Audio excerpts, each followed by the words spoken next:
Di Buleleng menjelang pelaksanaan sistem penerimaan murid baru atau SPMB tahun ajaran 2026-2027 dilaksanakan evaluasi pelaksanaan SPMB. Evaluasi ini sekaligus mencari solusi pemerataan kualitas dan daya tampung sekolah di seluruh wilayah Buleleng.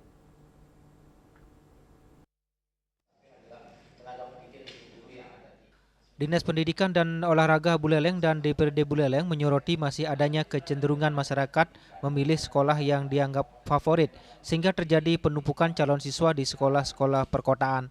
Sementara sejumlah sekolah di tingkat kecamatan masih kekurangan peminat. Ketua DPRD Buleleng, Ketut Ngurah Arye menegaskan kualitas tenaga pendidikan di Kabupaten Buleleng pada dasarnya sudah cukup merata.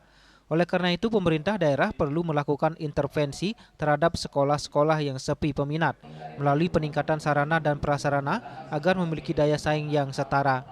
Selain pemerataan sekolah, DPRD juga menyoroti potensi penyalahgunaan perpindahan kartu keluarga yang kerap muncul saat proses penerimaan siswa baru. Perpindahan kartu keluarga harus diverifikasi secara ketat oleh panitia SPMB. Penerimaan sekolah kemarin kan banyak kan tidak divalidasi dengan baik, sehingga kan ada kecurangan-kecurangan. Kalau memang betul bapaknya tugas di kota, kan tidak mungkin dia akan ke tempat asalnya dia sekolah nanti.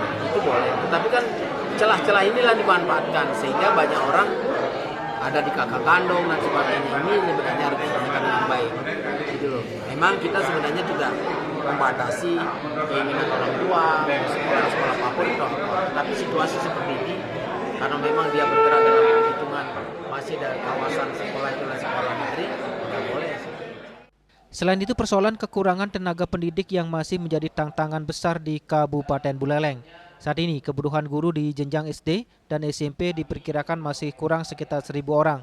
DPRD mendorong Disdikpora untuk terus berkoordinasi dengan pemerintah pusat agar Kabupaten Buleleng memperoleh tambahan formasi guru yang memadai. Langkah ini dinilai penting untuk menjamin pemerataan layanan pendidikan dan pemenuhan hak dasar anak-anak di Buleleng. Yasri Yuli, Bali TV.